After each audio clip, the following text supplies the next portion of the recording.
नमस्कार, city news मध्ये आपलं हार्दिक स्वागत। सर्वप्रथम एक नजर प्रमुख घडामोडींवर।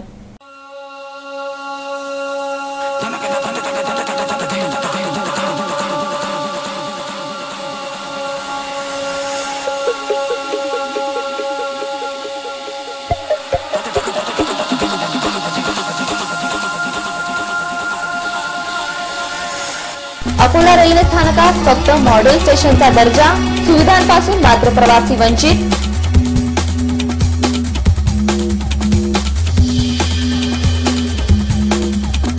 कत्तलीसाठी नेत असलेल्या गोमातेची हरिहर पेठेतील युवकांनी केली मुक्तता।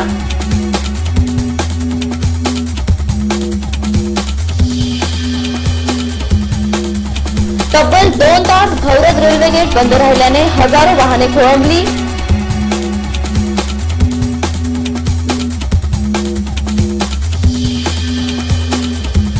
आणि कृषी विद्यापीठातील 285 कर्मचाऱ्यांसाठी करो या मरो आंदोलनाची भूमिका।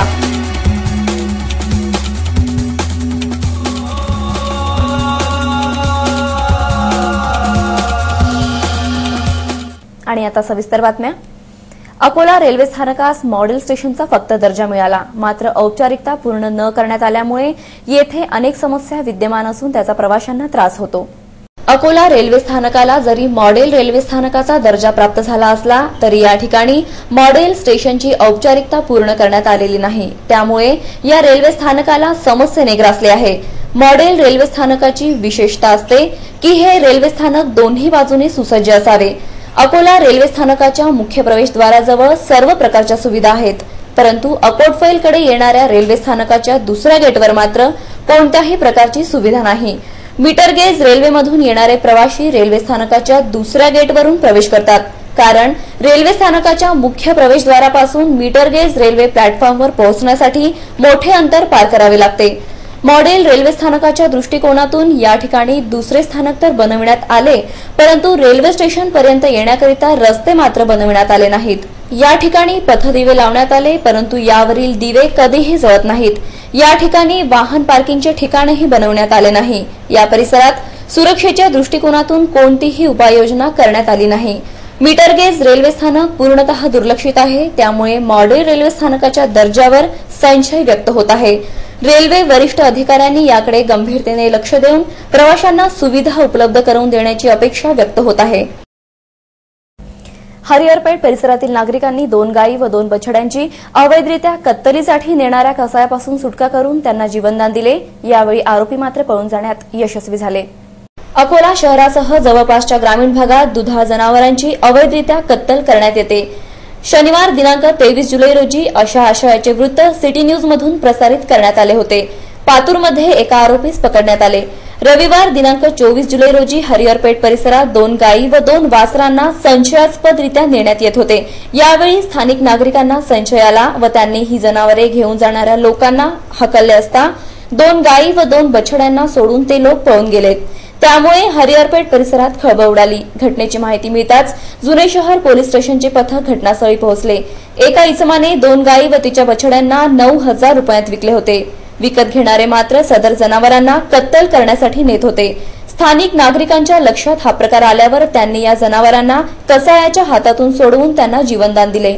यावेळी सिटी न्यूजशी बोलताना एका नागरिकाने याबाबत अधिक माहिती दिली। तो मैंने उनको दाखला बना के दिया। आप कितने बेचे? हाँ, वो बेचे है मैंने 9,000 में। 9,000। इनको हम यहाँ के लोगों ने रोकने के बाद में आप लोगों को पुलिस को सबको बुला के बताया कि ऐसा प्रकरण हो रहा है। ये आदमी मालक है गाय का, ये बोलता मैंने इनको बेचा गाय और मालक यहाँ से गाय लेके फरार है। गाय नहीं। दाबकी मार्गावरील रेल्वे गेट अचानकपणे बंद झाले, त्यामुळे वाहतूक व्यवस्था कोलमडून गेली तथा वाहनधारकांना तब्बल 1.5 तास खोळंबून राहावे लागले। दाबकी मार्गावरील रेल्वे गेट अचानकपणे बंद पडले, त्यामुळे तब्बल 1.5 तास वाहतूक विस्कळीत झाली होती। अकोलावरून दाबकी मार्गावरून शेगावकडे जाणाऱ्या मार्गावर एक रेल्वे गेट आहे। रेल्वे गाडीचे आवागमनच्या वेळी रेल्वे गेट बंद करण्यात येते। रविवारी 24 जुलै रोजी दुपारी रेल्वे गेट बंद करण्यात आले, मात्र तांत्रिक अडचणीमुळे तब्बल 1.5 तास सदर रेल्वे गेट बंद राहिले व उघडल्या जात नव्हते। त्यामुळे मार्गाच्या दोन्ही बाजूला वाहनांची लांबच लांब रांग लागली होती। अकोल्यावरून तेल्हारा, गायगाव, निंबा, शेगाव या गावांकडे जाणारी वाहने अडकून पडली होती। 1.5 तासानंतर रेल्वे गेट उघडले गेले व नंतर वाहतूक सुरळीत करण्यात आली। रेल्वे गेट अचानकपणे नादुरुस्त झाल्यामुळे वाहनधारकांना नाहक मानसिक व शारीरिक त्रास सहन करावा लागला। डॉक्टर पंजाबराव देशमुख कृषी विद्यापीठातील 285 कर्मचाऱ्यांचे भविष्य अंधकारमय असल्यामुळे कर्मचारी कृती समितीचे पदाधिकाऱ्यांनी करो या मरोच्या आंदोलनाचा पवित्रा घेतला। डॉक्टर पंजाबराव देशमुख कृषी विद्यापीठात 2004 साली 300 शेतमजुरांची तात्पुरती नियुक्ती करण्यात आली, परंतु अद्यापर्यंत या कर्मचाऱ्यांना नियमित करण्यात आले नाही। त्यामुळे कृषी विद्यापीठातील 285 कर्मचाऱ्यांचे कौटुंबिक भविष्य अंधारमय होण्याची भीती निर्माण झाली आहे। त्यामुळे करो या मरो या स्थितीवर कर्मचारी येऊन ठपले आहेत। कृषी विद्यापीठ सर्वस्तरीय कर्मचारी संघटना समन्वय समितीचे अध्यक्ष संतोष राऊत यांच्यासह विविध संघटनेचे अध्यक्ष यांनी मुंबई अधिवेशनात या मागणीचा पाठपुरावा करावा असे आवाहन लोकप्रतिनिधींना केले आहे। अकोला चित्पावन संघाच्या ज्येष्ठ नागरिक समितीने पर्यावरणाचा ऱ्हास रोखण्यासाठी 8 तिरड्या महानगरपालिकेस लोकार्पित केल्या। अकोला चित्पावन ब्राह्मण संघाच्या ज्येष्ठ नागरिक समितीने पर्यावरण संरक्षण करण्याकरिता 8 लोखंडी तिरड्या बनवून त्या महानगरपालिका उपायुक्त श्री उत्कर्ष गुटे यांना लोकार्पित केल्या। अंत्यविधीसाठी नागरिक बांबूचा वापर करतात व हे बांबू नंतर फेकून दिले जातात, त्यामुळे पर्यावरणाचा ऱ्हास होत आहे। म्हणून ज्येष्ठ नागरिकांनी वर्गणी करून 8 तिरड्या बनवून त्या महानगरपालिकेच्या स्वाधीन केल्यात। शहरातील 4 स्मशानात त्या 2-2 करून देण्यात येतील। प्रास्ताविक श्री नरसिंह भागवत, उद्देश अकोला चित्पावन संघाचे अध्यक्ष प्राध्यापक मोहन गद्रे तर संचलन श्री लागू यांनी केले। यावेळी ग्राहक पंचायतचे श्री देशमुख, आदर्श गोसेवा मंडळाचे अनिल सांगवीकर, पर्यावरण मित्र उदय वझे व शरद जोशींसह सर्व ज्येष्ठ व इतर नागरिक उपस्थित होते। महानगरपालिका उपायुक्त श्री गुटे यांनी या सामाजिक उपक्रमाची प्रशंसा केली। लहानपणापासून विद्यार्थ्यांमध्ये आध्यात्मिक व नैतिक जीवन मूल्यांचे संस्कार व्हावेत म्हणून विदर्भ, मराठवाडा, बृहन महाराष्ट्र व गोवा येथील धर्मप्रेमींनी अखिल भारतीय कीर्तन महामंडळाची स्थापना केली। लहान वयात मुलांमध्ये अध्यात्म, संस्कृतीचे संवर्धन, नैतिक जीवनमूल्यांचे बीजारोपण व्हावे या उद्देशाने महाराष्ट्र व गोवा राज्यातील धर्मप्रेमी कीर्तनकार व प्रवचनकार मंडळींनी एकत्र येऊन अखिल भारतीय कीर्तन महामंडळाची स्थापना केली। जठारपेठेतील देशस्थ ब्राह्मण सभागृहात या संस्थेच्या केंद्रीय कार्यकारिणीच्या अध्यक्षपदी पुणे येथील ज्येष्ठ कीर्तनकार प्राध्यापक अपामार्जने, सचिवपदी प्राध्यापक गजाननराव कुलकर्णी, उपाध्यक्ष डॉक्टर अभय कुलकर्णी, सहसचिव प्राध्यापक श्रीराम रोडे मालेगाव, कोषाध्यक्ष प्राध्यापक मोहन गद्रे, प्रचार प्रमुख श्री अविनाश परळीकर तर प्रमुख मार्गदर्शक व सल्लागार म्हणून नागपूरचे प्राध्यापक डॉक्टर दिलीप डबीर यांची निवड करण्यात आली। सभेला विदर्भ, मराठवाडा, गोवा राज्यातील प्रतिनिधी उपस्थित होते। शहरातील असुविधेला व महानगरपालिकेच्या नियोजन शून्य कारभाराला कंटाळून महाराष्ट्र नवनिर्माण सेनेतर्फे दिनांक 25 जुलै रोजी महानगरपालिकेवर धडक मोर्चा काढण्यात येणार आहे।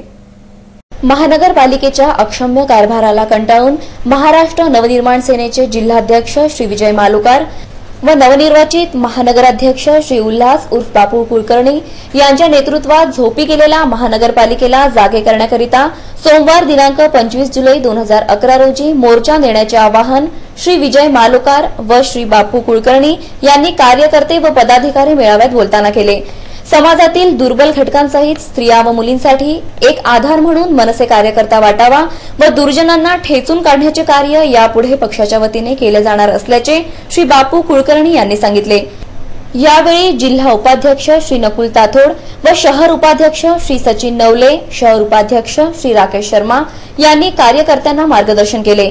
यावेळी अरविंद शुक्ला, अमित ठाकरे, स्वप्नील देशमुख, तुषार भिरड, प्रफुल्ल कानकिरड, संतोष वानखडे, संतोष गोडाले, शहर उपाध्यक्ष संतोष सोनोने, रामा उंबरकर, सचिन गव्हाळे, दुर्गा भरगड, अशोक अपूर्वा, चंदूभाऊ अग्रवाल, रविभाऊ देवाते, अंकित गोडाम, शेकडो कार्यकर्ते व पदाधिकारी उपस्थित होते।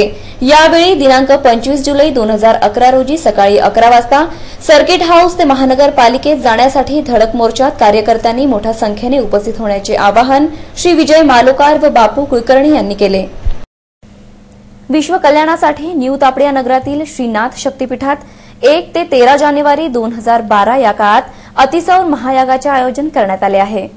विश्व कल्याणासाठी धर्माची वृद्धी व्हावी व सर्वत्र समृद्धी सुखशांती नांदावी म्हणून न्यू तापडिया नगरातील श्रीनाथ शक्तीपीठ येथे दिनांक 1 ते 13 जानेवारी 2012 पर्यंत अतिसौरी महायागाचे आयोजन करण्यात आले आहे। 2011 या संपूर्ण वर्षात विशिष्ट जप करून महायागात 1 हवन करण्यात येणार असल्याचे वेदमूर्ती श्री श्रीकांत गदाधर शास्त्री यांनी सिटी न्यूजशी बोलताना सांगितले। नाथ शक्तीपीठामध्ये 1 जानेवारी 2012 ते 13 जानेवारी 2012 या कालावधीमध्ये अतिसौरी महायागाचं आयोजन आपण या ठिकाणी केलेलं आहे। हा याग 13 दिवस चालणार आहे। या यागामध्ये भगवान दत्तात्रय, सूर्यनारायण, देवी, गणपती, महादेव ज्या ज्या शक्तींनी मच्छिंद्रनाथ गोरक्षनाथांना वरदान दिलेलं होतं त्या सर्व शक्तींची उपासना साधना या कालावधीमध्ये होणार आहे। स्त्री भ्रूण हत्याबाबत चिंता व्यक्त करून एनसीसीच्या विद्यार्थ्यांनी शहराच्या प्रमुख मार्गावरून जनजागृती रॅलीचे आयोजन केले। रविवार दिनांक 24 जुलै रोजी महाराष्ट्र 11व्या बटालियनच्या विद्यार्थ्यांच्या वतीने कन्या वाचवा असा नारा देत शहराच्या प्रमुख मार्गावरून जनजागृती रॅलीचे आयोजन करण्यात आले। रॅली एनसीसी कार्यालयाजवळून निघाली। शहराच्या प्रमुख मार्गावरून मार्गक्रमण करीत रॅलीचा समारोप एनसीसी कार्यालयात करण्यात आला। स्त्री भ्रूण हत्येमुळे समाजात मुलींची संख्या मोठ्या प्रमाणात कमी होत असल्याने हा चिंतेचा विषय बनला आहे। त्यामुळे संपूर्ण देशभर कन्या वाचवा याबाबत जनजागृती मोहीम राबवण्यात येत आहे। यावेळी विद्यार्थ्यांच्या हातात कन्या वाचवा, स्त्री भ्रूण हत्या टाळा असे संदेश देणारे फलक होते। या रॅलीमध्ये एनसीसीचे अधिकारी तथा विद्यार्थी मोठ्या संख्येने उपस्थित होते। भरधाव वेगाने धावणाऱ्या मोटरसायकल स्वाराने एका युवकास जोरदार धडक दिली। या घटनेत सदर युवक जखमी झाला। पातूर तहसील अंतर्गत येत असलेल्या बेलतळा गावातील युवकास भरधाव वेगाने धावणाऱ्या मोटरसायकल स्वाराने जोरदार धडक दिली। या घटनेत सदर युवक जखमी झाला। संजय मखाराम राठोड हा युवक आसोलावरून बेलतळा या गावाकडे सायकलवरून येत होता। यावेळी समोरून भरधाव वेगाने येणाऱ्या मोटरसायकल स्वाराने या युवकास जोरदार धडक दिली। या घटनेतील मोटरसायकल स्वाराचे नाव परवेज असून तो कांद्याचा व्यवसाय असल्याचे बोलले जाते। घटनास्थळी जखमी युवकाचा भाऊ किशोर पोहोचला असता परवेजने हॉस्पिटलचा पूर्ण खर्च करण्याचे आश्वासन दिले व पोलिसात तक्रार न करण्याची विनंती केली। मात्र नंतर परवेज आपल्या आश्वासनाला विसरला। यावेळी जखमी युवकास डॉक्टर संजय सोनोने यांच्या हॉस्पिटलमध्ये दाखल करण्यात आले। मात्र परवेजने दवाखान्याचा खर्च देण्यास नकार दिल्यामुळे किशोर राठोडने पातूर पोलीस स्टेशनला तक्रार दाखल केली। मात्र पोलीस प्रशासनाने कुठल्याच प्रकारची कारवाई अद्यापर्यंत केली नाही। यावेळी किशोर राठोड यांनी सिटी न्यूजशी बोलताना अधिक माहिती दिली। हे रस्त्यावर ॲक्सिडेंट झाला तर आमच्या गावाजवळून 1 किलोमीटर दूर आहे। तिथं आमचे मामा होते, त्यानं आम्हाला घरी येऊन सांगितलं। त्याच्यानंतर जे ॲक्सिडेंट केले होते ते पातुराचे कांद्याची व्यापारी आहे, परवेज म्हणून नाव आहे त्यांचं। तक्रार दिली का पोलीस स्टेशनला? हो, तक्रार दिली, पण सर ते अजून काय चौकशी केली नाही। बार्शीटाकळी तहसील कार्यालयात आमदार हरीश पिंपळे यांच्या अध्यक्षतेखाली पुनरावलोकन सभेचे आयोजन करण्यात आले। बार्शीटाकळी तहसील कार्यालयात आमदार हरीश पिंपळे यांच्या अध्यक्षतेखाली पुनरावलोकन सभेचे आयोजन करण्यात आले। या सभेत नवीन शासकीय गोदामांची निर्मिती करणे, प्राप्त झालेल्या तक्रारींचा निपटारा करणे, संजय गांधी निराधार योजनेंतर्गत प्राप्त झालेल्या आवेदन पत्रावर चर्चा करणे, दारिद्र्य रेषेचे प्रमाणपत्राचे वितरण करणे, शेतकरी आत्महत्या प्रकरणांची चौकशी करणे इत्यादी महत्त्वपूर्ण विषयांवर विचारविमर्श करण्यात आले। त्यासाठी एका समितीचे गठन करण्यात आले। या समितीमध्ये पंचायत समिती सभापती, तहसील दक्षता समिती सदस्य तसेच पुरवठा अधिकाऱ्यांचा समावेश आहे। संबंधित कामांचा अहवाल येत्या 3 महिन्यात तयार व्हावयास पाहिजे असे सभेत ठरवण्यात आले।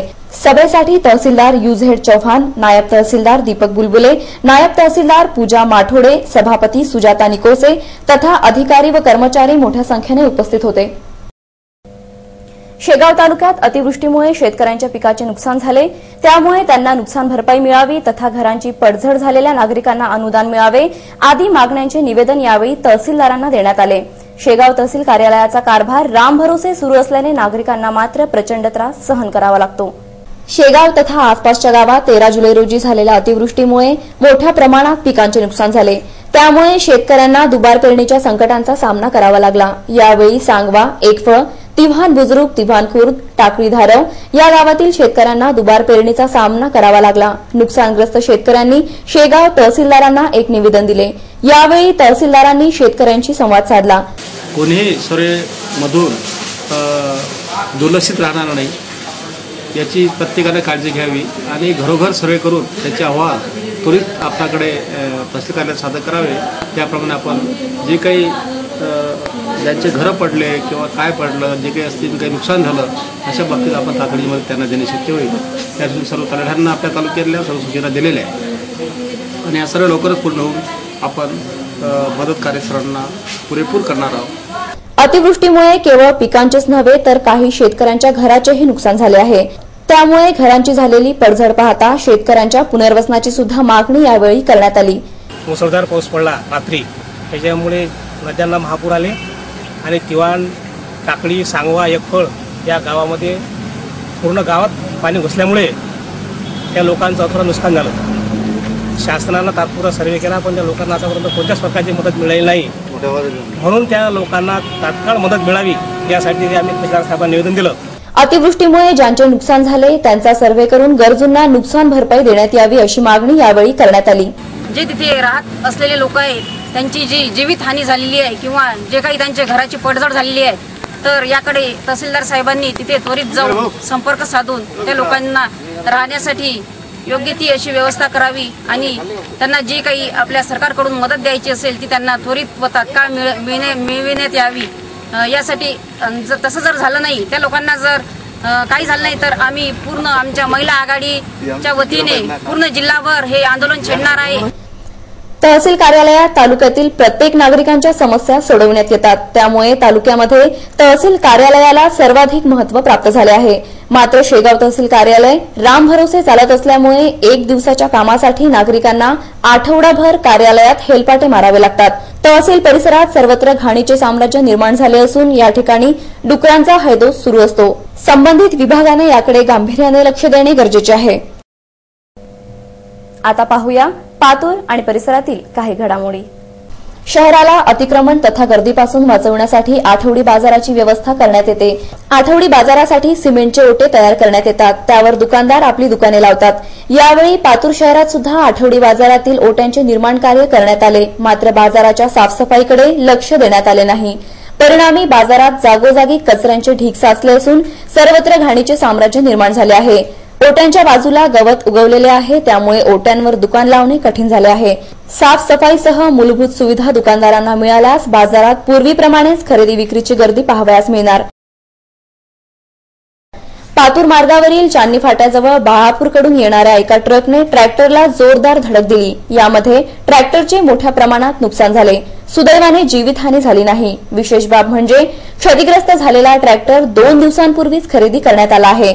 या घटनेपासून जवळच एक पूल आहे आणि ही घटना जर पुलावर घडली असती तर मोठी दुर्घटना झाली असती. सुदैवाने तसे घडले नाही. पातूरपासून जवळ असलेल्या बाभुळगाव बसस्थानकाची वाईट अवस्था झाली असून आधीच हे बसस्थानक लहान आहे आणि त्यात भरीसभर म्हणजे कचऱ्याचा ढीग या ठिकाणी पाहावयास मिळतो. त्यामुळे प्रवाशांना मोठ्या प्रमाणात त्रास सहन करावा लागतो. बसस्थानक परिसरात मोठमोठे खड्डे पडले असून त्यामध्ये पावसाचे पाणी शिरल्यामुळे खड्ड्यांचा अंदाजही लागत नाही आणि त्यामुळेच प्रवाशी या खड्ड्यात पडून किरकोळ जखमी होतात. या परिसरात पावसाच्या पाण्यामुळे सर्वत्र चिखल झाला आहे. प्रवाशांना या चिखलातून ये-जा करावी लागते. सार्वजनिक बांधकाम विभागाने याकडे गांभीर्याने लक्ष देणे गरजेचे आहे. शेवटी पुन्हा एक नजर प्रमुख घडामोडींवर.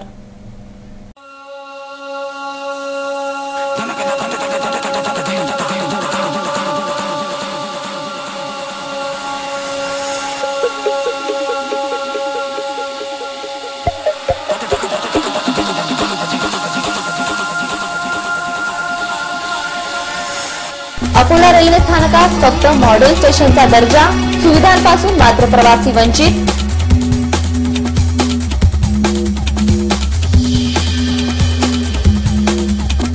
कत्तलीसाठी नेत असलेल्या गोमातेची हरिहर पेठेतील युवकांनी केली मुक्तता.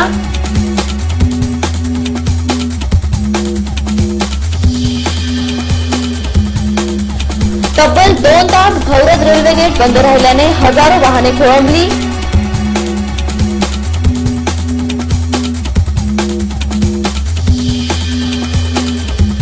आणि कृषी विद्यापीठातील 285 कर्मचाऱ्यांसाठी करो या मरो आंदोलनाची भूमिका.